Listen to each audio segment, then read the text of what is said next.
안녕하세요. 사연을 부탁해입니다. 오늘의 사연을 소개하겠습니다. 형 집에 다녀오신 어머니가 긴 한숨을 내쉬셨어요. 어머니, 어쩔 수 없는 거죠. 어쩌겠어요. 제가 여기저기 한번 알아볼게요. 사람의 탈을 쓰고 어쩌면 그럴 수가 있느냔 말이야. 인간이기를 포기한 것들이야.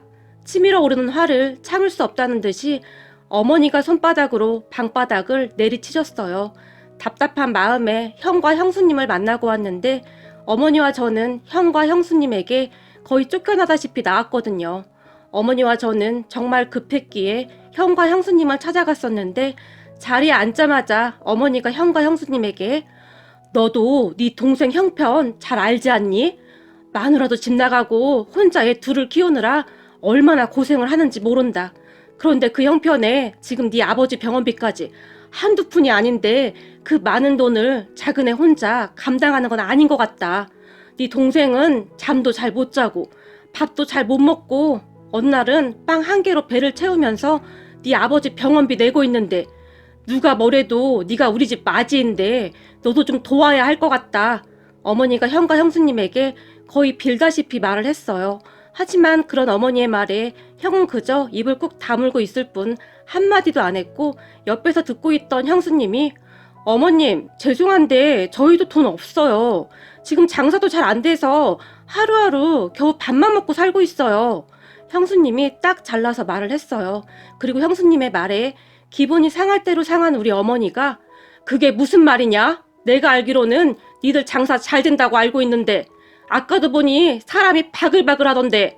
아니에요, 어머님. 어머님이 어쩌다가 장사 잘 되는 날 오셔서 그런 거지. 하루 종일 팔이 날릴 때도 많아요. 형수님이 어머니의 눈치를 보며 말을 했고 그렇구나. 그럼 니들이 빌려간 돈이라도 돌려주거라. 니들이 그때 장사한다고 돈 빌려갔었잖니? 그 돈 마련하느라고 니들 아버지가 있던 땅까지 팔아서 줬잖니? 근데 이제는 돌려줘야겠다. 그때쯤 어머니도 화가 많이 나 있었어요. 어머님, 제 말뜻 못 알아들으셨어요? 저희 지금 돈 없다고요. 돈 없다는데 자꾸 왜 이러시는 거예요? 저희도 지금 먹고 살기 힘들어요. 그러니까 저희 좀 그냥 내버려 두세요. 그리고 그 돈은 저희한테 아버님이 그냥 주신 거잖아요. 그 돈을 이렇게 갑작스럽게 달라고 하시면 어떡해요? 형수님이 화가 난 채 말을 했는데요. 큰애 너도 니처럼 같은 생각이냐? 어머니가 형에게 물었지만 형은 입을 꾹 다물고 있을 뿐 아무 말도 하지 않았어요. 그런 형을 보며 어머니가 그 돈 빨리 갚아. 니들이 안 갚으면 나도 소송할 거다. 내가 여기저기 다 알아봤어. 통장에서 이체한 내역도 있고 어디 한번 해보자. 부모 자식 인연 끊고 살면 그만이니까. 어머님 도대체 왜 이러시는 거예요? 시끄럽고 빨리 돈이나 갚아. 어머니가 단호하게 말을 하며 저를 끌고 그곳을 나와버렸어요. 우리 가족은 부모님과 저 그리고 형네 부부가 있어요. 저는 아이가 둘이 있는데 둘째가 태어난 지 얼마 안 돼서 아내가 집을 나가버렸어요. 그렇게 홀로 아이들을 키울 수 없어 어머니가 계신 곳에 아이들을 맡기고 저는 고시원에 살면서 택배 일을 하고 있었어요. 부모님과 아이들을 위해 조금이라도 돈을 더 모으기 위해 정말 악착같이 살고 있었어요. 그런데 그런 저에게 또다시 안 좋은 일이 생겼어요. 우리 아버지가 갑자기 쓰러지셨고 그로 인해 병원비도 만만치가 않았어요. 집안 생활비와 아버지 병원비까지 정말 힘든 나날이었고 택배 일을 해서 감당할 수 있는 수준이 아니었기에 카드 현금 서비스에 이리저리 대출을 받았던 것이 결국 한꺼번에 터져버렸어요. 어머니는 그런 제 상황을 잘 알고 있었기에 형에게 가서 아버지 병원비만이라도 보태라고 했지만 형과 형수님은 절대 도와주지 않으려고 했었고요. 사실 형과 형수님은 충분히 먹고 살만 했는데 왜 그렇게 악랄하게 행동하는 것인지 정말이지 이해가 되지 않았어요. 어머니와 제가 더 어이가 없었던 것이 사업을 한다고 아버지를 살살 꼬드겨서는 아버지가 가지고 있던 땅까지 어머니 몰래 다 팔아서 가져갔거든요. 그랬던 사람들이 어떻게 그렇게 행동을 할 수 있는 것인지 도무지 이해를 할 수가 없었어요. 형과 형수님은 결국 돈 한 푼 보태지 않고 어느 날 형수님이 전화를 해서는 한 번만 더 찾아오면 경찰에 신고할 테니까 그런 줄 아세요. 라는 말과 함께 우리와 완전히 인연을 끊어버렸어요. 그리고 제 이야기를 들은 어머니가 사람이라면 그렇게 못한다. 네 아버지한테 돈 빌리러 올 때는 아주 간이고 쓸개고 다 빼줄 것처럼 그렇게 아부를 떨어댔다고 하던데 이 인간들이 하루아침에 그렇게 변해버리는구나. 니네 아버지가 문제야. 그 땅을 왜 팔아서 그 썩을 것들을 주고 그 지랄이냐고. 우리가 너한테 면목이 없다. 정말 미안하다. 어머니가 말씀하셨는데 어머니는 그 뒤 틈틈이 닥치는 대로 일도 하셨고 우리 아이들까지 돌보셨어요. 그런 어머니를 보며 정말이지 가슴이 미어져 내렸는데요. 내가 조금만 잘 살았어도 우리 어머니가 이런 고생을 안 했을 텐데 그런 마음밖에 없었거든요. 하지만 어머니는 제 앞에서 나약한 모습을 절대 보이지 않으셨고 어떠한 상황에서도 항상 강하셨어요. 그런 어머니 때문에 제가 지금껏 버텨온 것이 아닌가 싶네요. 그러던 어느 날이었는데 제가 일을 하고 있는 택배 회사에서 저에게 전화가 왔는데 저기 회사로 어떤 전화가 걸려왔는데요. 제가 확인을 해보니 15일 날 땡땡 아파트로 배송 갔던 사람이 현수 기사님 같은데 그날 혹시 무슨 일 있었어요? 제게 물었는데요. 무슨 일이요? 제가 무슨 실수했나요?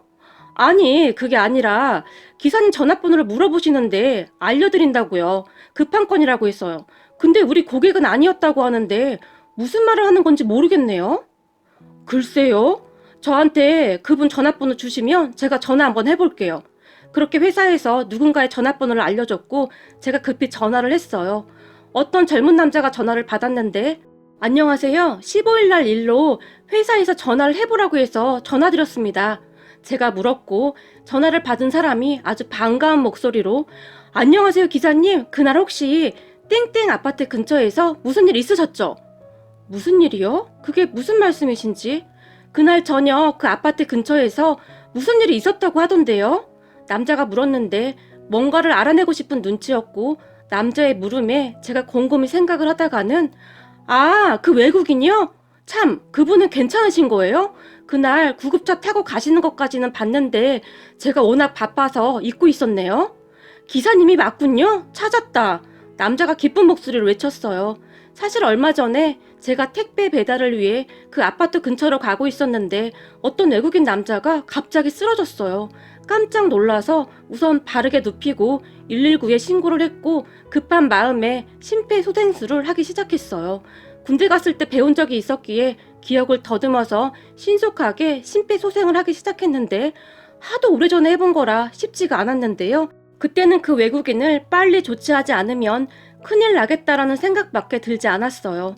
그렇게 심폐소생술을 하는 제 온몸에도 식은땀이 잔뜩 흐를 정도였어요. 그리고 얼마 후 119 구급대원들이 왔고 구급차를 타고 가는 것을 보며 저는 밀린 일을 해야 해서 다시 급히 일을 하러 갔었는데 그분이 다행히도 의식을 찾았다고 했어요. 정말 감사해요. 기사님 덕분에 의식을 회복할 수 있었다고 하더라고요. 직접 심폐소생술을 하셨다면서요? 아, 제가 전에 배운 적이 있어서 급한 상황인 것 같길래요. 하면서도 잘 하고 있는 건가? 걱정도 됐었는데 정말 다행이네요. 저도 덩달아 기쁜 목소리로 말을 했는데요. 그래서 그날 119 구급대원들이 택배 회사 이름을 말해줘서 저희가 찾아냈습니다. 저기 그래서 말인데 그 도움 받으셨던 분이 기사님을 좀 만나 뵙고 싶어 하세요. 저를요? 안 그러셔도 됩니다. 사람이라면 당연히 해야 할 일을 한 건데요. 아니죠. 한 사람의 생명을 구하셨는데 그러면 안 되죠. 바쁘시겠지만 시간 좀 내주세요. 꼭 만나 뵙고 싶어 하셔서요. 꼭 찾아달라는 지시가 있어서 안 만나주시면 제가 혼나요. 부탁드릴게요. 남자가 제게 부탁을 했어요. 저는 일요일에 쉬긴 하는데 굳이 안 그러셔도 되는데요. 그럼 제가 약속 시간 정해서 다시 전화드려도 될까요? 네, 그럼 그렇게 하세요. 그리고 며칠 후 그 외국인을 만나러 갔는데요. 그 외국인 옆에 한국 남자분이 같이 계셨고 통역을 해줬어요. 그 외국인이 떠듬떠듬 한국어를 하긴 했는데 고맙습니다 라며 진심으로 감사 인사를 했어요. 그렇게 한동안 대화를 나눴는데 알고 보니 그 외국인이 상당히 큰 외국계 기업 아시아 사업부 본부장이라고 했는데 아버지는 미국의 유명한 투자회사의 임원으로 은퇴하셨다고 했어요. 그러더니 통역관 말로는 그동안 정말 건강해서 이런 일이 일어날 줄은 상상도 못했습니다. 그때 기사님이 안 도와주셨으면 저는 이미 이 세상 사람이 아니었을 겁니다. 그래서 제가 감사 인사를 좀 하고 싶습니다. 통역관이 외국인 남자의 말을 통역해줬고 감사 인사요? 그게 무슨 말씀이신지 제가 놀라서 물었는데요. 혹시 제가 도움될 일이 있으면 말씀해주세요. 돕고 싶습니다. 통역관이 통역해줬지만 제가 선뜻 대답을 못했어요. 생각해보세요. 어느 날 갑자기 외국인이 제게 필요한 게 뭐냐고 물어보는데 제가 뭐라고 대답을 하겠어요? 저는 딱히 없습니다. 제가 조용히 말을 했는데요. 그럼 우리가 알아서 해도 될까요? 통역관이 다시 물었고, 네? 뭘 알아서 하신다는 건지. 기사님은 지금 그냥 어안이 벙벙하시겠지만 엄청난 일을 해내신 거예요. 이분이 그냥 보통 외국분이 아니세요. 아마 상상도 못 하실 겁니다. 그런 분을 살리신 겁니다. 라고 말을 했는데 저는 정말 어안이 벙벙할 뿐이었어요. 그리고 얼마 후 정말 어마어마한 일이 일어났는데요. 그 회사 쪽에서 저에 대해 여러 가지로 확인한 모양입니다. 어느 날 저에게 그 통역관이 다시 찾아와서는 저희가 택배회사에 알아보니 기사님 아버님이 많이 아프시다고 들었습니다. 그래서 기사님이 병원비 때문에 힘들어하고 있다고 하던데 저희가 그 병원비를 좀 보태고 싶습니다. 라는 말을 했고, 네? 아닙니다. 제가 뭐 얼마나 대단한 일을 했다고요. 괜찮습니다. 라고 제가 몇 번이나 거절을 했어요. 저라고 왜 안 받고 싶었겠습니까? 하지만 그러면 안 될 것 같았거든요. 그런 저를 보던 그 통역관이 우선 본부장님과 상의를 해보고 어떻게 도와드릴지 고민 좀 해보겠습니다. 말을 하고는 돌아갔어요. 그렇게 며칠이 지났을까요? 그 통역관과 함께 외국인이 다시 찾아왔는데요. 우리 본부장님이 참 바른 분이시라고 감동을 많이 받으신 것 같아요. 지금 많이 힘들게 사신다는 소리 들었는데도 어떻게 그럴 수가 있냐고요. 그래서 본부장님께서 꼭 도와드리고 싶다고 하십니다. 전 진짜 괜찮은데 제가 다시 말을 했지만 기사님 이런 기회는 다시 없을지도 모릅니다. 기사님 평소 원하던 걸 말씀하시면 됩니다. 통역관이 다시 제게 말을 했어요. 그런 통역관에게 글쎄요 너무 갑작스럽기도 하고 제가 뭘 바라고 한 일도 아니라서요. 라며 제가 순간 멋쩍게 웃고 말았는데요. 그런 제 말에 통역관이 그 외국인에게 뭐라고 말을 했는데 외국인의 얼굴에 미소가 번졌고 알겠습니다. 그럼 저희가 알아서 하겠습니다. 참 그리고 이건 우선 아버님 병원비랑 카드빚이 굉장히 많다고 들었습니다. 그거 갚으시라고 드리는 겁니다. 라고 말을 했어요. 네? 안 그러셔도 됩니다. 제가 거절했지만 우선 받으세요. 지금 많이 급하시잖아요. 제가 알기로는 여기저기서 빚독촉을 받고 있는 걸로 알고 있습니다만 우선 그것만 다 해결되셔도 한결 편하시잖아요. 라며 돌아갔는데요. 그런 두 사람이 멀어져 갈 때까지 저는 그저 바라만 보고 있었어요. 그리고 저는 그 돈을 받았습니다. 그 사람들 말이 맞았으니까요. 그때 저는 체면 치레를 하고 있을 때가 아니었으니까요. 그렇게 아버지 병원비와 채무를 전부 갚았고 그때부터 제 삶에 조금씩 숨통이 트기 시작했어요. 그리고 그 뒤 한동안 조용한 듯 했는데 어느 날 어머니께 연락이 왔어요. 얘, 이 앞에 비어있던 집 하나 있었잖니? 왜? 그 꽤 넓었던 집 말이야. 거기에다 누가 집을 짓는 모양인데 아주 어마어마한가 보다. 덤프트럭 몇 대씩 왔다 갔다 하고 동네가 아주 난리다. 집을 으리으리하게 짓는 모양인데 다들 구경 가고 아주 난리도 아니야. 뭐 2층 집으로 짓는다는데 집이 아주 그냥 어마어마하구나. 이 시골에 누가 내려와 산다고 이렇게까지 짓는지 모르겠다. 아유, 우리도 그런 집에서 다 같이 살면 얼마나 좋겠니 그래? 저런 사람들은 무슨 복을 타고났길래 저런 집에 사는 건지 모르겠다. 어머니가 부러운 듯이 말을 했는데 저도 정말 부럽더라고요. 그렇게 꽤 많은 시간이 흘렀고 어느 날 어머니께 다시 전화가 왔는데 얘, 이게 지금 무슨 일이냐? 어머니가 잔뜩 놀란 채 물었어요. 왜요? 또 무슨 일 있어요? 아버지 안 좋아지셨대요? 그때 전 하루하루가 살얼음판을 걷고 있었기에 잔뜩 긴장한 채 물었는데요. 제 말을 듣던 어머니가 아니 이게 무슨 기절 초풍할 일이냐? 이게 꿈이냐 생시냐? 너 몰랐던 거야? 내가 이 앞에 집 짓는다고 했잖니? 누가 우리 집에 찾아왔는데 그거 우리 집이라고 하던데 너 진짜 몰랐던 거야? 오늘 어떤 사람들이 와서 그 집 다 완공됐다고 다음 달부터 들어오면 될 거라고 하는데 이게 다 무슨 말이야? 어리둥절한 목소리로 물었어요. 그게 무슨 말씀이세요? 우리 집이라뇨. 누가 그래요? 거기 책임자라는 사람이 그러더구나. 네 이름 대면서 집 다 완공됐으니까 다음 달부터 들어와서 살라고. 얘 이게 무슨 일이니 그래? 너 그 집 못 봤지? 집이 진짜 어마어마해. 살아생전에 그런 집에 살아나 볼 수 있을까 했는데 이게 무슨 일이야 그래? 근데 진짜 맞는 거냐? 난 꿈만 같구나. 어머니의 목소리가 떨리고 있었어요. 어머니, 제가 확인 한번 해볼게요. 라고 말을 한 뒤 전화를 끊고는 오랜만에 그 통역관한테 전화를 했는데 잘 지내셨죠? 그렇지 않아도 집이 다 완공됐다고 하던데 축하드립니다. 저희가 정말 정성을 다해 준비했습니다. 안에 가전제품이랑 이것저것 다 준비되어 있을 겁니다. 그냥 몸만 들어가시면 될 겁니다. 라며 정말이지 아무렇지도 않게 말을 했어요. 그럼 그 집이 진짜 우리 집이란 말입니까? 그렇다니까요. 전에 하도 말씀을 안 해주셔서 저희가 수소문 끝에 기사님 본가에 방문했었는데 기사님 어머니께서 눈물까지 글썽이시면서 가족들이 다 같이 살아보는 게 소원이라고 하시더라고요. 라는 말을 했어요. 그런데 거기서 끝이 아니라 제가 가족들하고 함께 지낼 수 있도록 작은 가게도 하나 마련해줘서 어머니와 함께 운영하게 되었어요. 맨날 시달리던 빚도 없어지고 아버지 병원비 걱정도 없어지니 아침에 일어날 때마다 꿈을 꾸고 있는 것은 아닐까라는 생각이 들 정도였어요. 우리 어머니와 아이들이 좋아한 건 말할 것도 없고 말이죠. 그렇게 우리 가족은 그 집에 들어갔고 정말 행복한 시간을 보내고 있었어요. 그런데 우리가 갑자기 잘 살게 되었다는 소식을 듣고 형에게 연락이 오기 시작했는데 사람으로서 어떻게 그럴 수가 있는 것인지 정말이지 이해가 안 되더라고요. 그런데 그동안 연락을 끊고 살았던 형에게 전화가 왔고 너 요즘 먹고 살만 하다면서? 하는 일도 잘 되고 어쩐 일이야? 제가 쌀쌀맞게 물었는데요. 아니 도대체 어떻게 했길래 그렇게 됐어? 집이 어마어마하다고 소문이 자자하던데? 형이 놀란 듯 물었고 그렇게 됐어. 너 로또 당첨됐냐? 아니고서야 너 같은 애가 그리 될 리가 없잖아. 그러게 로또 당첨이나 같은 거지. 제가 지나가는 듯이 그 말을 해버렸는데 그래? 대박이네. 야, 형제 좋다는 게 뭐냐? 너 로또 당첨됐으면 이 형한테도 연락을 했어야지. 왜? 형이 그동안 어떻게 했는데 왜 내가 형한테 연락을 해야 해? 형 기억 안 나? 어머니가 아버지 병원비 좀 보태라고 했을 때 어떻게 했어?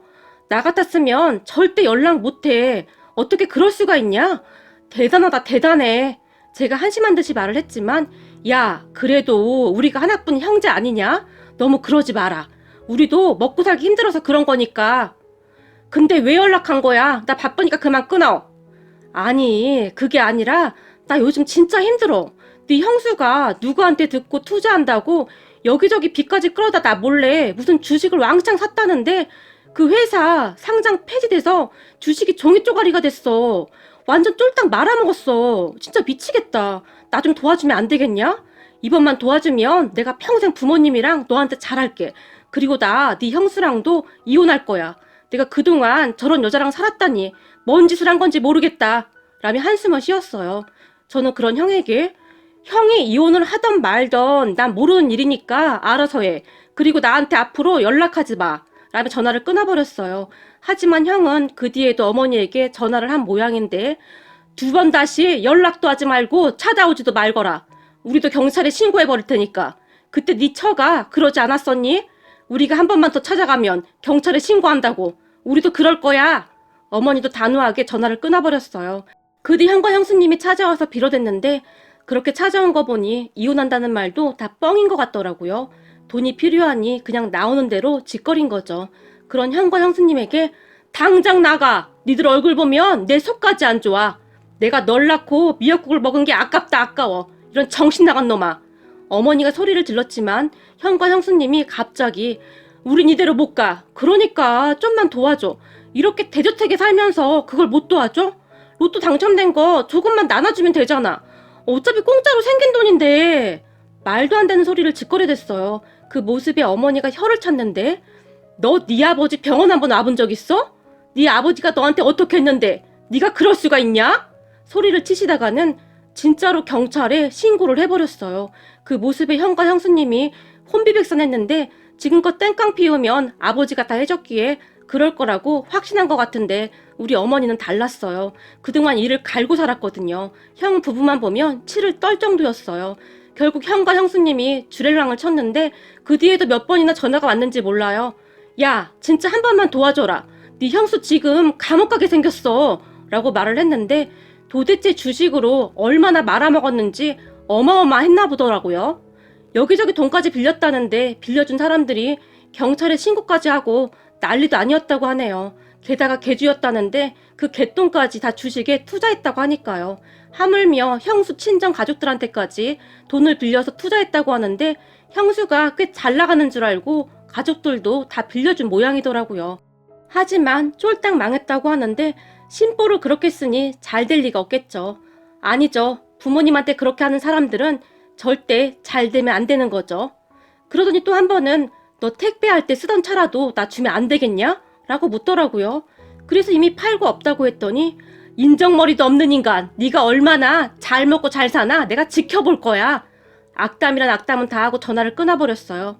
하지만 저는 상관조차 하지 않았고 가게를 운영하면서 잘 살고 있답니다. 얼마 전에는 우리 어머니 치아도 새로 해드렸는데 고기도 제대로 못 씻던 어머니가 고기도 잘 드시고 얼마나 다행인지 모르겠습니다. 형과 형수님을 보면서 그러니까 인생 착하게 살지 그랬냐? 라는 말을 해주고 싶네요. 그리고 우리 가족을 도와주신 분께 정말 감사 인사드립니다. 하루하루 아버지 병원비 때문에 정말이지 정신을 못 차릴 정도였는데 이제는 숨통도 좀 트였고 거기다 우리 아이들 학자금까지 지원해 주신다니 제가 평생을 다 갚아도 못 갚을 것 같네요. 그때 제게 그 통역한 분이 말씀하시기를 고마우시면 아이들 잘 키워서 꼭 사회에 필요한 인재로 키워달라고 하셨어요. 라는 말을 했다는데요. 그 말에 제가 그만 울컥하고 말았네요. 생각하는 것이 어쩌면 그리도 다를 수가 있을까요? 그런 마음가짐을 가진 분이었으니 도움을 받고 그냥 지나치지 않은 것이겠죠. 정말 감사합니다. 우리 아이들이 항상 잊지 않고 감사한 마음으로 살아갈 수 있도록 하겠습니다. 또한 그런 바른 사람이 될 수 있도록 바르게 잘 키워서 사회에 꼭 필요한 사람이 될 수 있도록 하겠습니다. 그리고 저는 매달 큰 금액은 아니지만 누군가와 나누는 삶을 살아가고 있고 앞으로도 그렇게 살도록 노력하겠습니다. 오늘의 사연은 여기까지였습니다. 즐겁게 보셨다면 구독, 좋아요 부탁드립니다. 고맙습니다.